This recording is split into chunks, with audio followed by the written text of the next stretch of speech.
निकालो, यूट्यूब पर निकालो, उसी समय श्री शिव पुराण कथा सेंट्रल हमें हर एक सामग्री उपलब्ध है, परंतु निर्भर हम पर है। सिकंदर पाल शास्त्री हमने उसको कैसे प्रयोग करना है, इस ओम ब्लॉग में आप सुन रहे हो, उसको आप सब कैसे हम जय भोलेनाथ यूज करेंगे, तो ये हम यह कथा सुनिए। हम धर्म के प्रति करेंगे या अधर्म के प्रति। बोलो शंकर भगवान की जय। अब जब तारकासुर को मार दिया गया, स्वामी कार्तिकेय जी ने, तो तारकासुर के पुत्र हैं तारकाक्ष, विद्युतमाली और कमलाक्ष, बहुत बलशाली है। उनको बहुत क्रोध आया कि हमारे पिता को मार दिया गया। ये राक्षस भगवान का भजन बहुत करते हैं। एक प्रश्न है, जब यद्यपि दुर्योधन ने भगवान को देखा है, रावण ने भगवान को देखा है, सभी राक्षसों ने भगवान का दर्शन किया है, फिर राक्षस वृत्ति क्यों है? उन्होंने सत्संग नहीं किया, संगति में नहीं बैठे, संतों का संग नहीं किया, तभी उनकी राक्षसी वृत्ति बनी गई। राक्षसी वृत्ति के कारण, परंतु फिर भी भगवान ने मोक्ष दिया।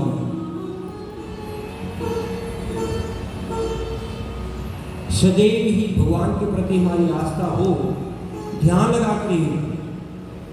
सुबह चाहे कहते हैं एक घड़ी से आधी घड़ी, आधी से भी याद, तुलसी संगत साध की कोटि कटे अपराध।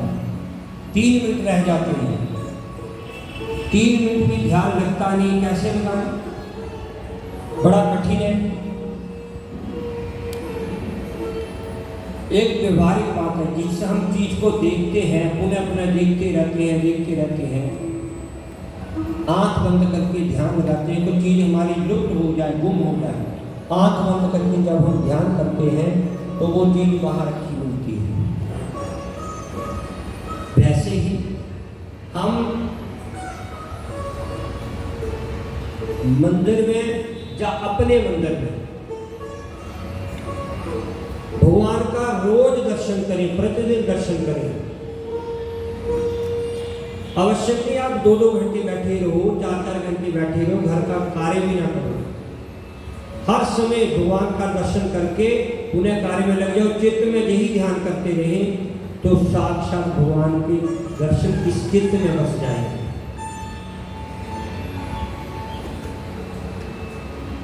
चाहे मंदिर में जाओ, चाहे अपने मंदिर में बैठो, परंतु 3 मिनट कहें, 3 मिनट उसके लिए कहें जो नहीं बैठता। ये नहीं कि हम संकल्प करके निकल जाएं कि हम 3 मिनट ही बैठेंगे। एक घड़ी से आधी घड़ी, आधी से भी आधी, तुलसी संगत साध की कोटि कटे अपराध। दर्शन करने मात्र से जीव का उद्धार हो जाता है। तीर्थों में नहाने से, धाम में दर्शन करने से जीव का उद्धार हो जाता है। धाम में जैसे वृंदावन धाम है,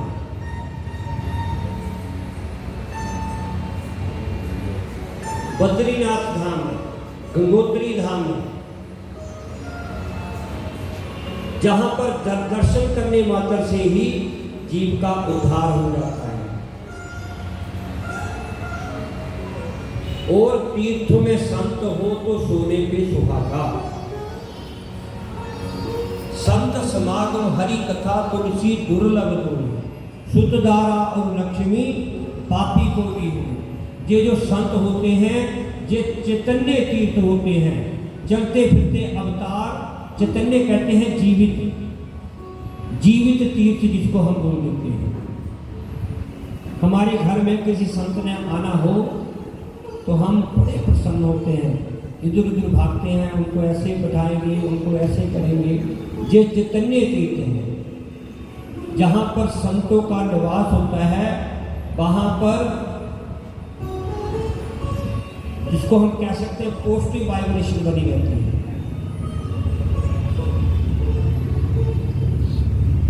जहाँ पर संत नहीं, संतों को हम तीर्थी कह सकते हैं।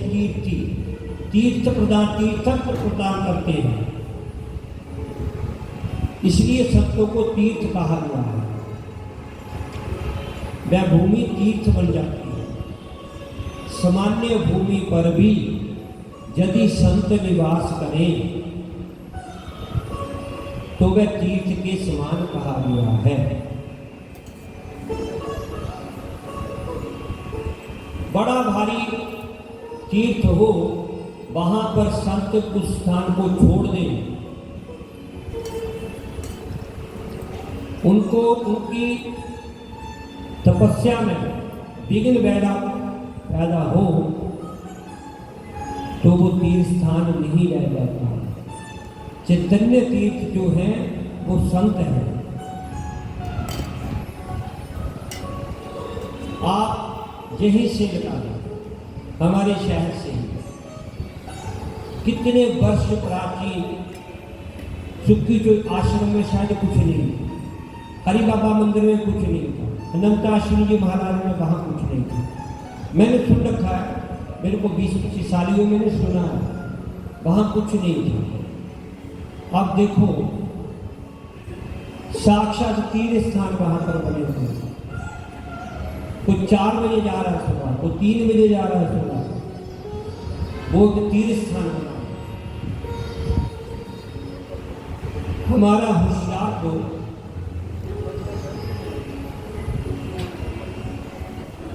तीन बातों से प्रसिद्ध है। भृगु ज्योतिषी,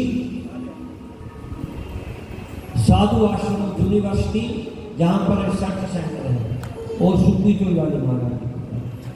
तभी हम कहते हैं हमारा जो होशियारपुर है ये छोटी काशी कही गई है। कुछ ना कुछ साल भर होता ही रहता है। जहाँ पर कथा हो रही है, वहाँ पर संकीर्तन हो रहा है। तो जहाँ पर संत निवास करते हैं वह तीर्थी है, क्योंकि तीर्थों में स्नान करने से शनि शनि धीरे धीरे मुक्ति की प्राप्ति होगी। हम स्नान करने जाएंगे, पुनः पुनः जाएंगे, तब जाकर मुक्ति मिलेगी, मोक्ष मिलेगा। कल्पवास, अनेकों वर्षों कल्पवास करते करते हम गंगा में नहाने जाते हैं। जैसे सोमवती मस्या हो गई, पूर्णमासी हो गई, चंद्र ग्रहण, सूर्य ग्रहण, मकर संक्रांति, अनेकों वर्षों करोड़ों वर्ष लग जाएंगे। और सच्चे संतों में सच्ची श्रद्धा, बड़े भाव से इसको सुनना, सच्चे संतों में सच्ची श्रद्धा जब हम रखेंगे, उनके प्रति भावना रखेंगे, तो उसी समय मोक्ष की प्राप्ति हो जाएगी, उसी समय मुक्ति मिल जाएगी। इयं मया तीर्थानि सर्वे संता संति जे, अर्थात संतों के चरणों में सभी तीर्थ होते हैं। संतों की रज कही गई है। हम अपने माथे पर जहाँ लगा देते हैं, उसी समय हमें मुक्ति प्राप्त हो जाती है। भगवान कहते हैं तीर्थों में स्नान करने से हमें अवश्य शुद्धता प्रदान होगी, उसमें भी कोई संदेह नहीं। परंतु संतों के आश्रय से, संतों के चरणों से हमें मुक्ति मिलेगी। दर्शनानाम देव साधना, उनके दर्शन करने मात्र से हमें सारी साधनाएं प्राप्त हो जाएंगी।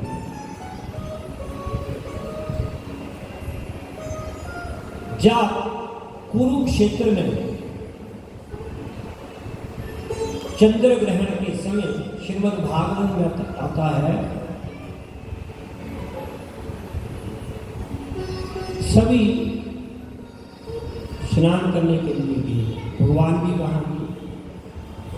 वासुदेव जी ने सभी संतों से एक प्रश्न किया कि मुक्ति कैसे मिले। संत बड़े हंसे, जिसने साक्षात परम ब्रह्म को जन्म दिया है वो हमें पूछ रहा है कि मुक्ति कैसे मिले।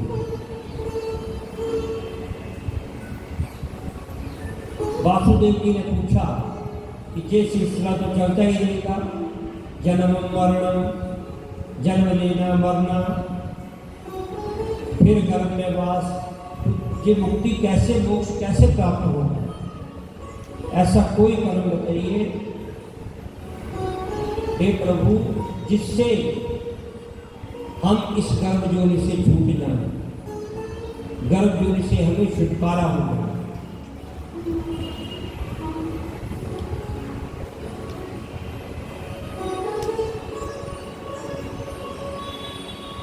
गर्भ जोनि में और शमशान में और सत्संग में जैसे बुद्धि रहे तो मोक्ष की प्राप्ति हो जाती है। जैसे हम कोई पूरा हो जाता है, शमशान में जाते हैं तो वहाँ क्या देखते हैं, वो शरीर भी अपना नहीं है, क्या है, कुछ नहीं है। जैसे ही बाहर निकले सब कुछ भूल गए। सत्संग में जहाँ बैठे हैं तो नहीं, जो पुराणों में लिखा है वो हमें निश्चय करना चाहिए, परंतु जाते ही फिर भूल गए।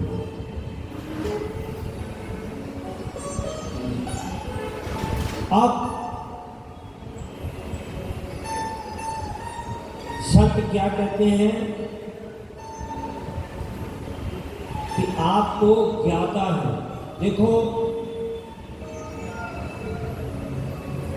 जिसका जहां पर दायित्व होता है, जैसे जन्मभूमि लेंगे, वो कितना भी बड़ा आदमी होगा उसको उसी दृष्टि से देखा जाएगा। आप जहाँ पर रहते हैं, जैसे गंगा के किनारे रहने वाले उस दृष्टि से नहीं स्नान करते, लाखों करोड़ों के हिसाब से गंगा में नहाने जाते हैं सभी, परंतु वहाँ पर रहने वाले उनसे कोई अपराध हो जाए तो वो कहते हैं हमें नैविष्यारण्य में नहाने जाएंगे, उनकी महत्ता को नहीं जानते। वृंदावन में रहने वाले अनेकों साल लग जाते हैं, वर्षों लग जाते हैं, वो वर्षे करने नहीं जा सकते, क्योंकि जहाँ पर कोई वस्तु सुलभ रूप से प्राप्त हो जाए उसकी वैल्यू नहीं रहती। चाहे आप कथावाचक की दृष्टि से देखें, कथावाचक को आप रोज देखते हो, प्रतिदिन देखते हो, तो आप सोचेंगे अच्छा कोई है, दृष्टिकोण बदल जाएगा।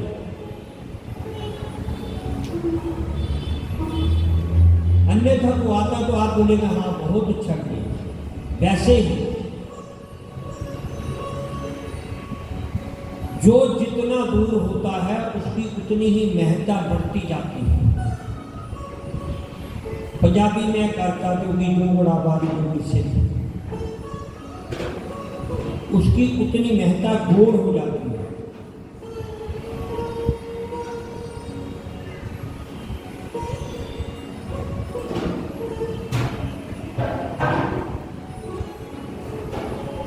अब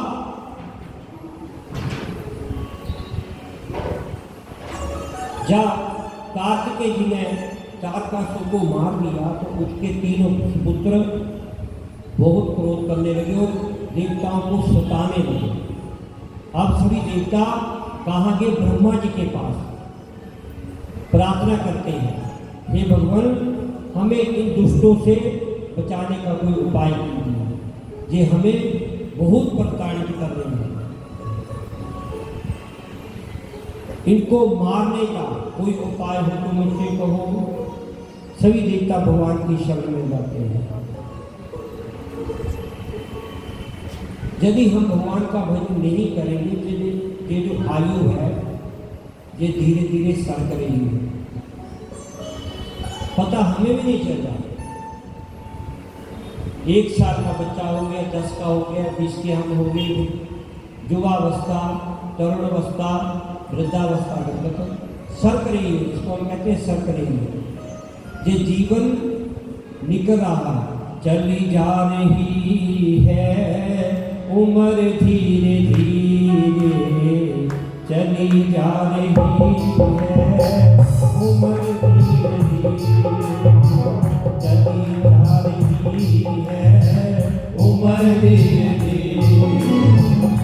बचपन भी आए, जवानी भी आए, बचपन भी आए, जवानी भी आए, बुढ़ापे का होगा भैया असर धीरे धीरे, बुढ़ापे का होगा भैया असर धीरे धीरे, चली जा रही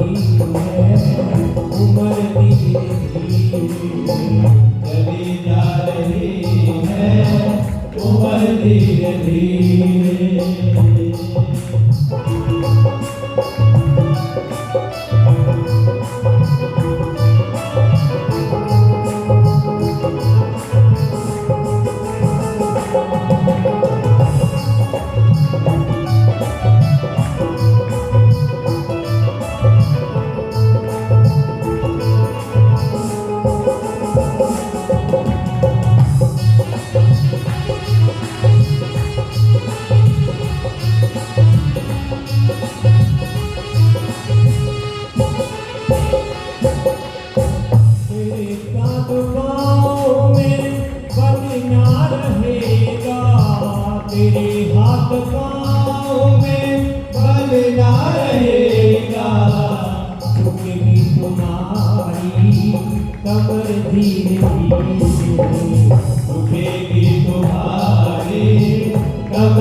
चली जा रही है उम्र धीरे धीरे।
हमने आंगन नहीं सवारा, चंचल मन को नहीं सुधारा, कैसे आएंगे भगवान, कैसे आएंगे भगवान, कैसे आएंगे भगवान, कैसे आएंगे भगवान।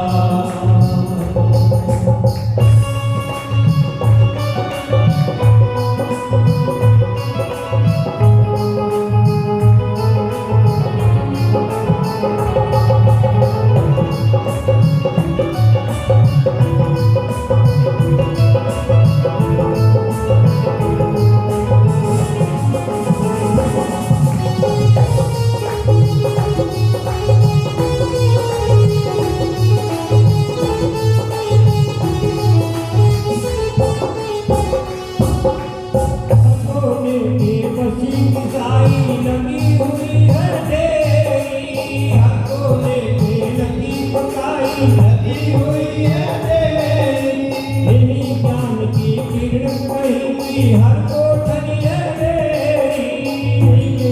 की किरण कहीं हर कोई दोबारा अंधियारा, दोबारा अंधियारा, कैसे आएंगे भगवान, कैसे आएंगे भगवान, कैसे आएंगे भगवान, कैसे आएंगे भगवान। हमने आंगन नहीं सवारा, चंचल को नहीं उबारा, कैसे आएंगे भगवान, कैसे आएंगे भगवान, कैसे आएंगे भगवान, कैसे आएंगे भगवान।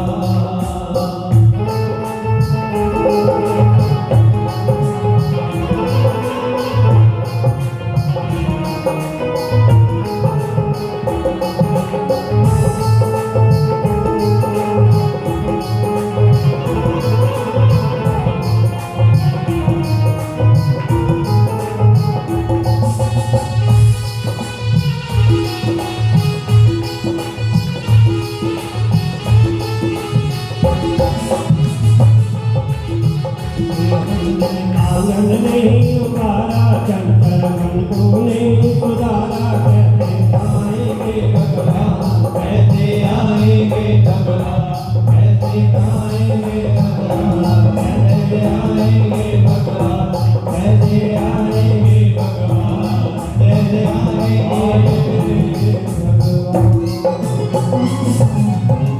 बोलो शंकर भगवान की जय, बोलो सच्चिदानंद भगवान की जय। अब नारद जी ने प्रश्न किया, हे प्रभु, रुद्र ने खेल खेल में कैसे सभी पापियों को मारा? जो दुष्ट तीनों राक्षस जो बहुत प्रताड़ित कर रहे थे देवों को, संतप्त कर रहे थे, सभी ब्रह्मा जी के पास देवों द्वारा भगवान की स्तुति की गई।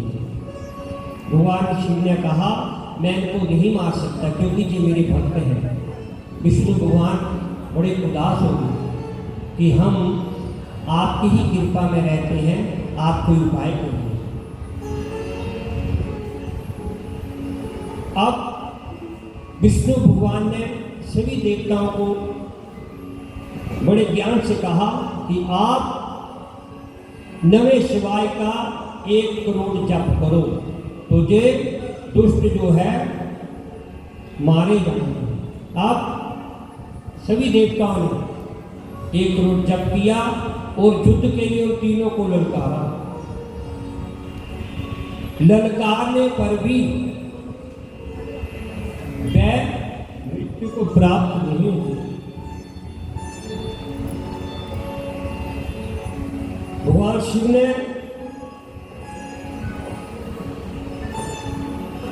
दर्शन दिए और कहा, हे देवताओं, मेरे लिए एक रथ तैयार करो। भगवान का रथ तैयार किया गया। भगवान युद्ध के लिए उद्यत हुए, परंतु चलते हुए ही उनके घोड़े गिर गए।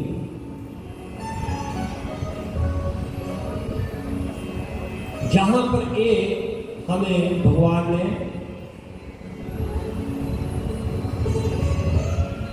प्रत्यक्ष बात कही है कि भगवान अगर राक्षसों का भी पालन करते हैं, राक्षस भी अगर भगवान का तप करते हैं तो भगवान उनको मोक्ष देते हैं। जब घोड़े घिर गए तो उसी समय आकाशवाणी हुई, हे भगवान शंकर, आप इस समय इनसे युद्ध करना अनिवार्य नहीं है। भगवान शंकर ने आकाशवाणी को चरितार्थ किया और उस आकाशवाणी की बात मानी और सभी देवताओं को सुझाव दिया कि पाशुपत के रूप में मेरा निवारण करो। सभी देवता बड़े प्रसन्न हुए और पशुपति के रूप में भगवान का आह्वान किया। जो हम नेपाल में जाते हैं पशुपतिनाथ में, वो ही स्वरूप है। बोलो पशुपतिनाथ महाराज। पशुपतिनाथ रूप में भगवान पाशुपास्त्र नामक अस्त्र को लेकर तीनों का श्रृंगार कर दिया। सभी देवताओं ने भगवान की बहुत स्तुति की, भगवान का गुणगान किया। देवता बड़े प्रसन्न हुए क्योंकि भगवान ने उनका उद्धार किया था।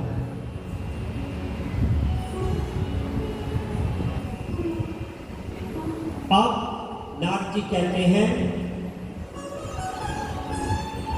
हे ब्रह्मा जी, मुझे जलंधर की भी कथा सुनाइए।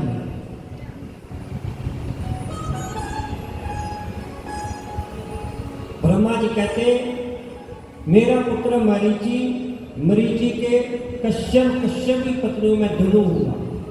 शंखचूड़ नाम की कथा के माध्यम से पत्नियों में जो धनु थी वह अति प्रिय थी। अब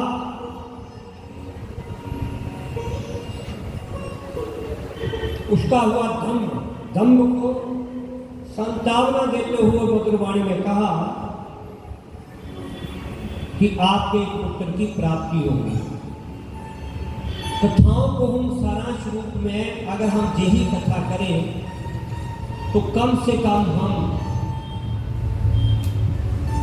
6 महीने में जब पूरी सिर्फ कथा ही कर सकते हैं, कुछ सारांश रूप में हम बड़े ध्यान से इन कथा को ग्रहण करके जाएं तो यही कथा हम सुनकर परिपूर्ण हो जाएंगे।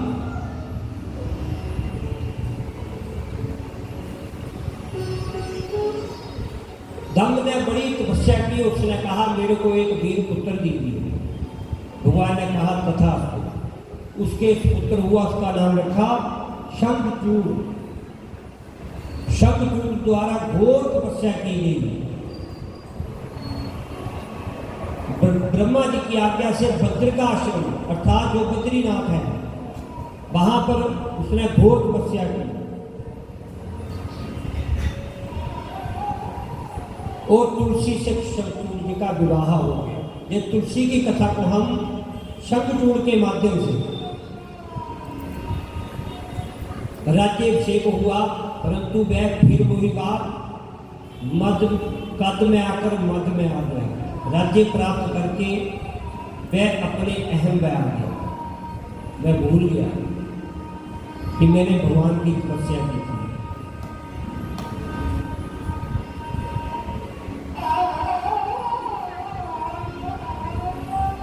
तपे राजे नर, तपस्या करके हमें उपलब्धि प्राप्त होती है क्योंकि हमने अच्छे कर्म किए होते हैं। और जब हम पद और कद में आ जाते हैं तो भूल जाते हैं, अपने मद में आ जाते हैं, फिर सभी बातों को भूल जाते हैं। अब जैसा शंखचूड़ पहले इतना भगवान का भक्त हुआ, अब पद आ गया तो भूल गया।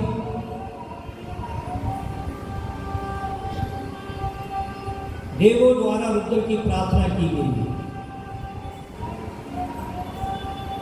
हे भगवान इस दुष्ट से हमें बचाइए।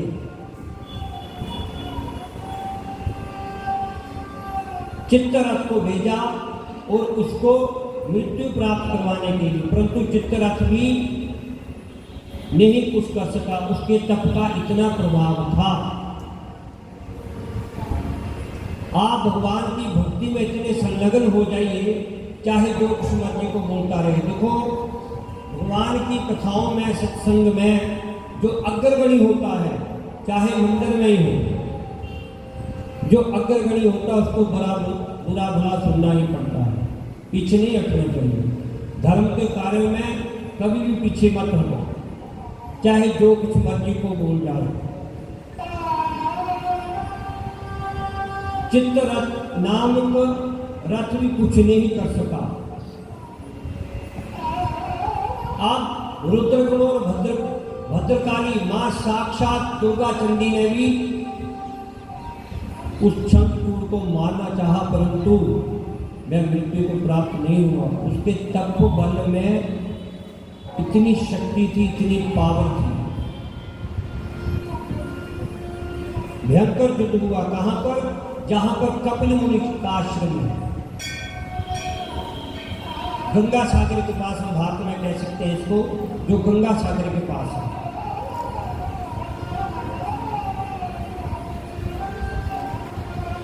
घोर युद्ध करने पर भी वह हारा नहीं, पराजय को प्राप्त नहीं हुआ।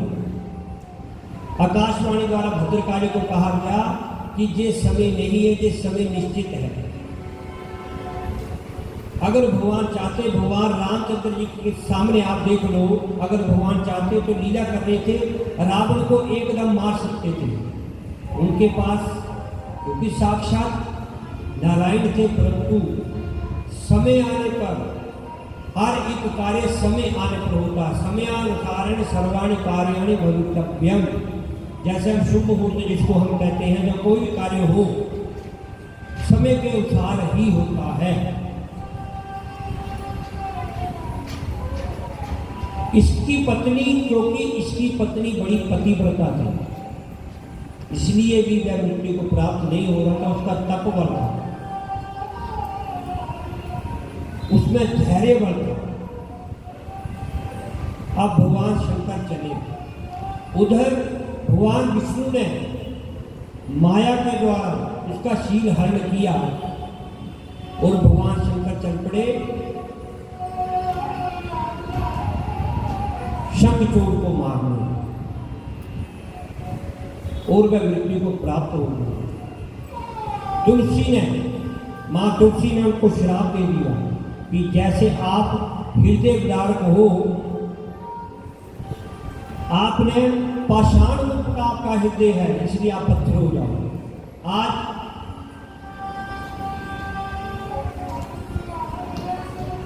भगवान साक्षात रुद्र ने उनको दर्शन दिया और कहा कि तुम पुनः देह प्राप्त करो। देह प्राप्त करने के बाद उसको स्मरण हो गया, उसको ज्ञान हो गया पूर्व काल का, और वह गंडकी नदी में भगवान ने कहा मैं पाषाण रूप में रहूंगा, क्योंकि मैं आपके शाप को चरितार्थ करूंगा। आज भी प्रचलित है, बिना भोग के, बिना तुलसी के भगवान को भोग नहीं लगता। एक बात आप बड़े ध्यान से सुनना, आजकल मैं 3-4 दिन पहले बोला था, आप जो टोकरियों में लेकर भगवान को घूमते हैं, इसे हम बंद कर देना चाहिए। क्योंकि जब भी हम कहीं बैठते हैं, कार में ही चाहे बैठते हैं, तो ये आवश्यक नहीं हमारे हाथ पवित्र हैं, जो शुद्ध है, तो भगवान को वहीं रखते हैं। बहुत शुद्धता चाहिए, बहुत ज़्यादा। घर में रखे हुए भगवान ही पवित्र हो सकते हैं, बाहर नहीं। क्योंकि रास्ते में आप पानी पियोगे, कुछ खाओगे, तो ये अवश्य नहीं कि आप हाथ धो लोगे, मुंह साफ कर लोगे, तो पवित्रता नहीं रखोगे। एक दूसरे की होड़ में भगवान का जितना नियम हो सके उतना करना चाहिए। उनको हमने साक्षात भगवान माना हुआ है। हमारे भगवान घूमने जा रहे हैं, परंतु पवित्रता भी उतनी ज्यादा होनी चाहिए। सुंदर सुंदर वस्त्र तो पहने हुए हैं, बहुत महंगे महंगे वस्त्र पहनाते हैं बहुत, परंतु भगवान केवल पवित्रता के भक्ति है, शुद्धता को नहीं। पुनः पुनः मैं यही बात करता हूँ,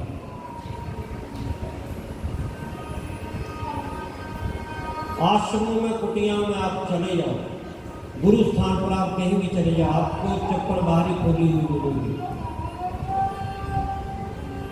इसलिए बार बार आग्रह में यही करूंगा, हम अपने ठाकर हैं जो साक्षात परम पिता परमात्मा है, इनका उपहास न होने दें, क्योंकि यही हमारे कर्मदाता हैं।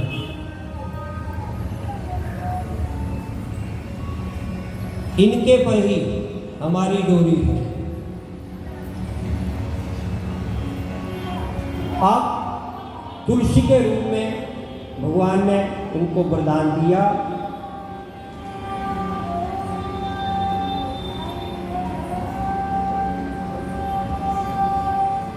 और वही भगवान शंभु अंतर ध्यान हो गए। अब नारद जी कहते हैं, हे भगवान, हिरण्याक्षक और हिरण्यकश्यप की कथा भी मेरे को सुनाइए। ये श्रीमद् भागवत में भी आती है और श्री महाशिव पुराण में भी आती है। संक्षेप में मैं कहूँगा, क्योंकि समय का अभाव है। 8 बजे आप घड़ियाँ देखनी शुरू कर देंगे, मैं समझता हूँ, क्योंकि घर हर किसी ने अपने घर जाना होता है।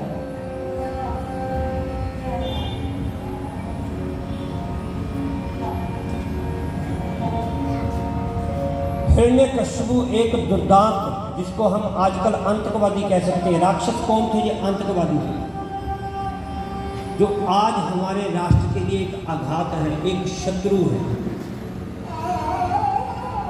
ये राक्षस है, ये वही राक्षस है, और जो मारे जाते हैं अति सर्वत्र वर्गेद।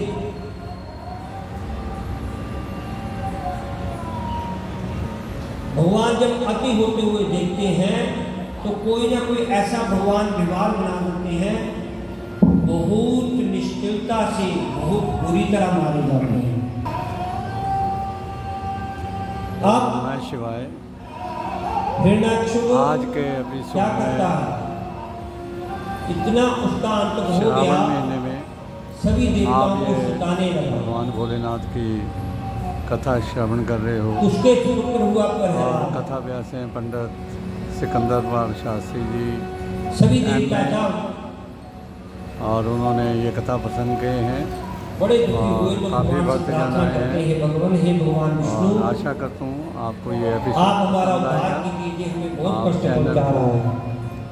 लाइक करिए, भगवान ने कहा प्रतीक्षा करो, जय समय आने भोलेनाथ, पर हर हर महादेव लिखिए। आपका उद्धार होगा। श्रावण महीना है उसके पुत्र और हुआ श्रावण महीने प्रहलाद, में शंकर भगवान की पूजा का विशेष महत्व बहुत होता है। प्रसन्न हुआ कि मेरा और भोलेनाथ प्रसन्न हो जाते हैं। तो उस सब्सक्राइब परमात्मा से करिए चैनल को, प्रहलाद विवाह होने लगा, और उसने बेल आइकॉन गुरुकुल दबाइए, में जय पढ़ने के भोलेनाथ, लिए भेज कमेंट दिया। जरूर लिखिए, और अगले वीडियो तक अब जब वहाँ पर जय के भोलेनाथ, झंडा वर्ग दो, जय भोलेनाथ, जिसको हम शिक्षित कह जय सकते हैं, भोलेनाथ। हिरण्यकश्यप की दी हुई विद्या ही वहाँ पढ़ सकते थे, वो राक्षसी विद्या थी, परंतु प्रहलाद पर भगवान का रंग चढ़ा हुआ था। बहुत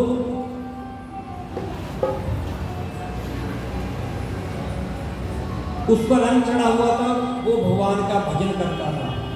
श्री कृष्ण गोविंद हरे मुरारी, हे नाथ नाथ हरे मुरारी, हे नाथ नारायण वासुदेवाय, हरे मुरारी, हे नाथ नारायण वासुदेवाय। कृष्ण गोविंद हरे मुरारी, हे नाथ नारायण वासुदेवाय, हे नाथ नारायण वासुदेवाय, नाथ नारायण वासुदेवाय। हे नाथ नारायण वासुदेवाय, हे नाथ नारायण